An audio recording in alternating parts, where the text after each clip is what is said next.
It's the Eichler birthday with the package from China. So let's go. Yoo-hoo! Hey guys, welcome back to the channel. It's awesome that you're tuning in. In today's video, we are going to be doing chit chat about the Q15 handheld. I got a couple of requests from the community and I was thinking, you know what? Let's grab one, buy one from AliExpress and let's find out if it's any good. Okay, so one of the reasons I waited is simply because when you're getting these devices from AliExpress, you need to wait because those prices will drop very fast. I've been buying, let's say, handhelds that cost like $30, $40, $50 and looking at it like a month later, they're like half the price. So there's one thing I can give you when you're going to be looking into the devices. However, I'm very curious what kind of software. But also with the price point, when you're asking for this, we have so many different solutions. And sometimes it's maybe better to, let's say, spend a little bit more money, like $10, to get something that is more of the time like way better than another device like this. We have seen a lot of, let's say, devices like the X series, X6, X9, whatever, nothing to do with the X-Men. But what we're getting is a USB cable, okay? And this is going to be a USB-C cable, not the USB mini that we've seen before. An old school AV out cable, or yeah, that's an interesting one. Different kind of color. However, this is a normal jack cable, 3.5 inches. And this is for the TV out. And of course the toilet paper manual. This is actually why I started calling these things, because the manual is just this thin piece of like paper. Like that's it. There's no English manual in this freaking thing. So what are we getting? That is always the biggest question with this. So let's power it on and let's do a quick overview of this. So when it comes to the controls and the comfortability, this thing is quite comfortable. We do have just an L and an R, two shoulder buttons, so we do have limitation when it comes to emulation. An on-off switch, the DC for charging. In here we're finding the SD card. Okay, so when you use the SD card, they are most of the time really cheap. They're not even brand whatsoever. 8 GB, yeah, seriously, that's what we're getting, 8 GB. So a headphone jack out and a separate jack for the TV out. So when it comes to, let's say, the joysticks and everything, the A, B, X, Y button do feel kind of nice, to be honest. And this has simply to do with the beautiful round shape buttons. I love these things. They're very comfortable if you're going to be playing.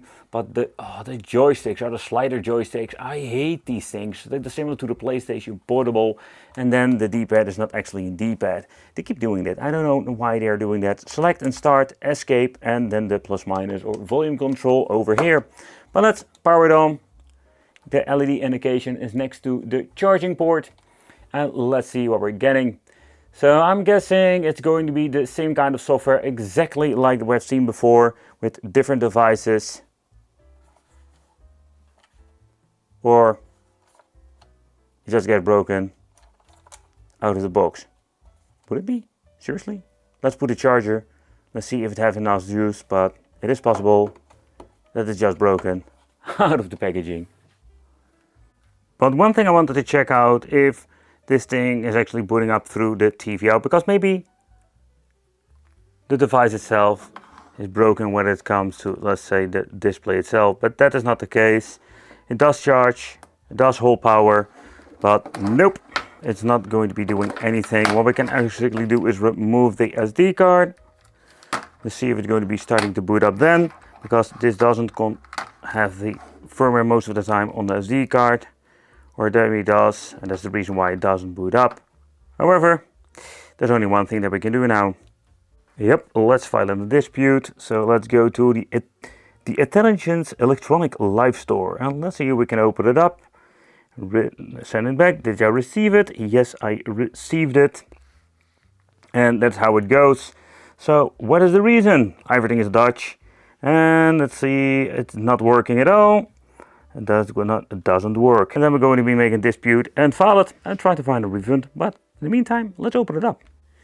Yeah, this is how it goes when reviewing these Chinese crap products. I've been testing all kinds of products throughout the years, but yeah, this sometimes happens that we're having... Why can't I open it up? Isn't that like an... Yeah, there's a positive drive in there. Let's get myself a toolbox with different tinier screwdrivers. Let's see, will this one fit? Will the filthy one fit? So weird situation. Oh, there we go. Even that is crap.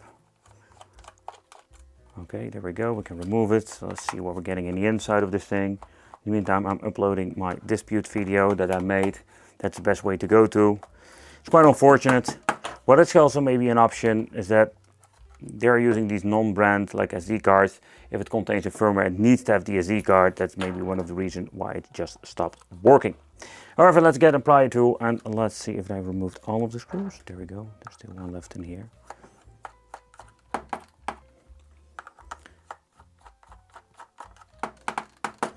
It will come out eventually. However, let's see a little bit of tear down here. And there we go. There is nothing I can fix at this point, I'm guessing, but I just wanted to see in the inside how they made it. So it starts off with the mono speaker, the same configuration I did done before.